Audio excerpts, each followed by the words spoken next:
हाँ भाई, मैं जानता हूँ कि मैं काफी लेट हो गया हूँ मिर्जापुर सीजन 3 की बाकी एपिसोड्स को एक्सप्लेन करने में, तो उसके लिए आई एम सॉरी यार। क्या करूँ, इतनी बड़ी मूवी और इतना बड़ा अनाउंसमेंट हुआ है जिसको कवर करना काफी इम्पोर्टेंट था। सो इसी वजह से ये वीडियो आने में काफी डिले हो गई। मगर और ज्यादा विलम्ब न करते हुए करते हैं अपने वीडियो को शुरू। सो एपिसोड की शुरुआत होती है रॉबिन और गोलू के बातचीत से। तो असल में बात ये थी कि गोलू रॉबिन से अपने अकाउंट क्लोज करवा के पैसे लेने आई थी। इसी बात पे रॉबिन का कहना था कि इतनी रात गए अकाउंट क्लोज करवा रही हो, कोई बात है क्या? तो गोलू कहती है कि फंड्स की अर्जेंट रिक्वायरमेंट थी इसलिए कॉल किए। जिस पर रॉबिन कहता है कि हमारी मम्मी हमेशा कहती है कि रिस्क उतना ही लेना चाहिए जितना नुकसान उठा सको, और आपके काम के नेचर में तो रिस्क का मतलब है अकाउंट परमानेंटली डिलीट। तो आपको नहीं लगता कि रिस्क जितना कम उठाया जाए उतना बेहतर होगा? जिस पर गोलू का कहना था कि रिस्क को ही परमानेंटली डिलीट करने जा रहे हैं। इसका मतलब ये है कि गोलू कालीन भैया को मारने के लिए सिवान जा रही थी। अगर आपने पिछला एपिसोड देखा होगा तो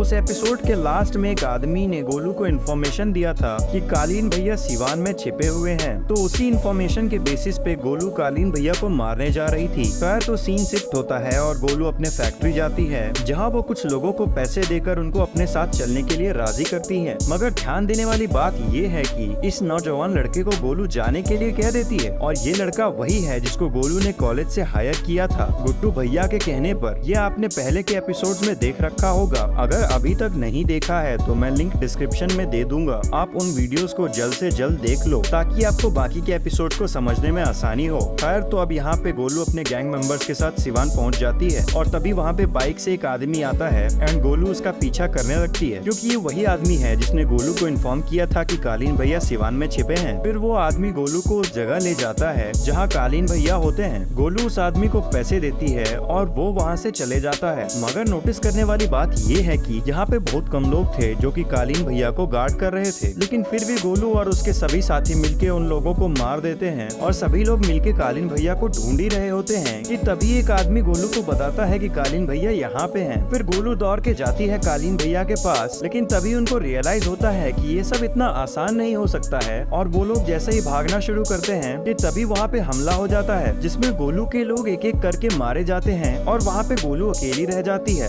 और फिर हम देखते हैं कि गोलू कालीन भैया को गोली मारने ही वाली होती है कि तभी वहाँ पे कोई गोलू के पेट में गोली मार देता है, एंड फाइनली हमें पता चलता है कि ये कोई और नहीं बल्कि भरत त्यागी था। फिर नेक्स्ट सीन हमें जेल का दिखाया जाता है, जहाँ पे उस कविराज को लाया जाता है जिसने कवि सम्मेलन में मंत्री को शायरी के जरिए गाली दिया था, एंड ऑब्वियस सी बात है कि वो यहाँ मंत्री को गाली देने के जुर्म में आया था। फिर हम देखते हैं कि एक आदमी कविराज को बुली करता है एंड उसके बाद उसको शायरी सुनाने के लिए कहता है, जिस पर सभी हंसने लगते हैं और ताली भी बजाते हैं। फिर अगला सीन चेंज होता है एंड हम ये देखते हैं कि कालीन भैया अब दद्दा त्यागी के घर पे हैं, और वहाँ पे शरद भी आया हुआ है, जिस पे भरत त्यागी बताता है कि ये सब गुड्डू का किया धरा है। तो उसी पे शरद पूछता है कि आखिरकार लीड कौन कर रहा था, गुड्डू या गोलू? तो भरत बताता है कि दोनों में से कोई भी नहीं था, खाली उनका आदमी सब था जिसको कि हम निपटा दिए हैं। जिस पर शरद कहता है कि फिर तो डेफिनेटली कुछ गड़बड़ है, गुड्डू का ये मोटिव है ही नहीं कि सिर्फ आदमी लोग को भेजे और ताऊ जी को गोली मरवाए। फिर इनके बीच बातचीत के दौरान शरद ये कहता है कि अब तो ताऊ जी को यहाँ नहीं रख सकते हैं। इसी बात पे शरद कहता है कि घर जाएंगे ताऊ जी। और फिर अगले सीन में हमें त्रिपाठी मेंशन दिखाया जाता है जहाँ पे गुड्डू भैया रहा करते हैं। गुड्डू भैया से याद आया कि वो पिछले ही एपिसोड में काठमांडू गए हुए होते हैं अफीम की डील करने लाला की बेटी के साथ। तो अब वो वापस आ जाते हैं और आते ही वो सबसे पहले गोलू के बारे में पूछते हैं, जिस पर बीना त्रिपाठी कहती है कि कल रात को ही वो फैक्ट्री गई हुई थी। तो तुरंत ही गुड्डू भैया अपने आदमी को बुलाकर उस नौजवान लड़के को बुलवाते हैं जो कि गुड्डू भैया के लिए काम करता था। फिर वो लड़का कहता है कि गोलू दीदी ऐसा कह रही थी कि मिर्जापुर से कहीं बाहर अटैक करने का प्लान चल रहा है। फिर नेक्स्ट सीन में शरद कालीन भैया को अपने घर लाते हैं, जहाँ पे उनकी माँ उन दोनों का स्वागत करती है कि तभी शरद को कॉल आ जाता है कि मिर्जापुर की गाड़ियाँ जौनपुर में दाखिल हुई हैं, और शरद समझ जाता है कि ये कोई और नहीं बल्कि गुड्डू ही है। इसलिए वो अपने आदमियों के साथ गुड्डू से भिड़ने चला जाता है। और इधर हमारे गुड्डू भैया भी किसी से कम तो नहीं, वो भी पुलिस की नाकाबंदी को तोड़ते हुए शरद के पास पहुँच जाते हैं, और दोनों का इंटरेक्शन होता है जहाँ पे शरद को लग रहा था कि गुड्डू कालीन भैया को ढूंढते ढूंढते यहाँ तक आया है, मगर ऐसा नहीं था। और इसलिए गुड्डू कहता है कि आपके ताऊ जी गए माँ चुदाने, हमको ये बताओ कि गोलू कहाँ है। जिस पर शरद कहता है कि अगर गोलू हमारे पास होती ना पंडित तो तुम इस तरह से जौनपुर घुस नहीं पाते, या तो हम बैठक लगा के तुम्हारी फजीयत करते और गोलू को तुम्हारी गोद में लौटा देते, या मिर्जापुर बॉर्डर पे उसकी लाश फेंकवा देते। कहा है कि हम कोई तीसरा ऑप्शन नहीं रखते हैं। क्या है कि हम गुड्डू की तरह औरतों को ढाल बना के नहीं रखते।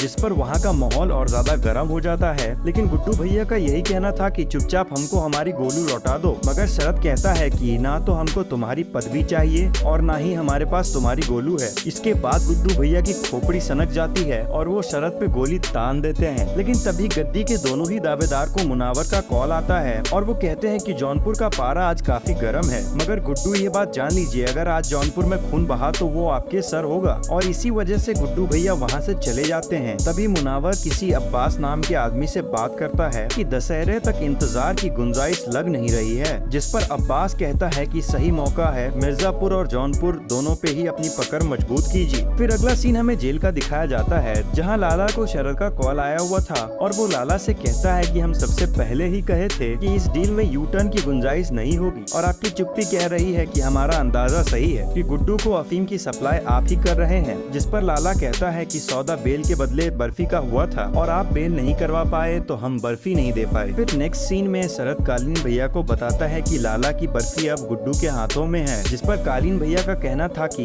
लाला की बर्फी जलमार्ग से आता है, मतलब नदी के रास्ते। फिर सीन चेंज होता है और हम देखते हैं कि ये इन्फॉर्मेशन सीएम माधुरी के सेक्रेटरी के थ्रू पुलिस तक पहुंच जाती है और फिर हम देखते हैं सीएम माधुरी और शरद को बात करते हुए, जहां हम उन दोनों का प्रोफेशनल गठबंधन को दोस्ती में बदलते हुए देखते हैं। जहां पर सीएम माधुरी के सेक्रेटरी आकर बताते हैं कि नारकोटिक्स टीम को तैनात कर दिए हैं, नेपाल से नदी के रास्ते पे नजर रहेगी। अगले सीन में गुड्डू भैया का आदमी उनको बताता है कि हमने जौनपुर के हर एक आदमी से बात कर ली पर कोई खबर नहीं मिला, जिसके बाद गोलू के पापा बोलते हैं कि हमने एफआईआर दर्ज कर दी है और गोलू का फोन ट्रेस करने के लिए हेडक्वार्टर आनाकानी कर रहा है, इसलिए हम सीधा लखनऊ जा रहे हैं डायरेक्ट अप्रूवल लेने के लिए। जिसके बाद बीना आती है और कहती है कि तनाव बढ़ गया होगा इसलिए कहीं चली गई होगी। उसके बाद वो गुड्डू भैया को ड्रग्स देती है जो वो मुन्ना भैया को दिया करती थी उसके अंदर के जानवर को निकालने के लिए। मतलब ये ड्रग्स लेने के बाद कोई भी अपने कंट्रोल में नहीं होता है, उसको बहुत गुस्सा आता है, मगर ये बात गुड्डू भैया को पता नहीं था कि इस ड्रग्स को लेने का क्या नुकसान है। लेकिन यहाँ पे बीना गुड्डू को समझाने की कोशिश करती है कि आपको अगर गद्दी पे दावेदारी मजबूत करनी है तो आपको बर्फी पे ध्यान देना होगा, ना कि गोलू पे। जिस पे गुड्डू भैया बोलते हैं कि हमारे लिए गद्दी और बर्फी इन दोनों में से ज्यादा जरूरी गोलू है। लेकिन इसके बाद ही बीना गुड्डू को भड़का देती है और कहती है कि गुड्डू पंडित को कोई चैलेंज नहीं कर सकता, ये मैसेज पूरे पूर्वांचल में गूंजना चाहिए। इसके बाद ही गुड्डू भैया ड्रग्स ले लेते हैं और ये एपिसोड यहीं खत्म हो जाता है। तो ये एपिसोड आपको कैसा लगा हमें कमेंट्स में जरूर बताएं। और अगर आपने अभी तक इसके पिछले चारों एपिसोड्स नहीं देखे हैं तो वेट किसका कर रहे हो, लिंक डिस्क्रिप्शन में दे दिया है, आप उन वीडियोस को भी चेकआउट कर सकते हो। एंड हाँ, अगर आपको ये वीडियो पसंद आई हो तो लाइक शेयर और सब्सक्राइब करना मत भूलना। मिलते हैं ऐसे ही किसी बेहतरीन वीडियो में। Till then take care and good bye.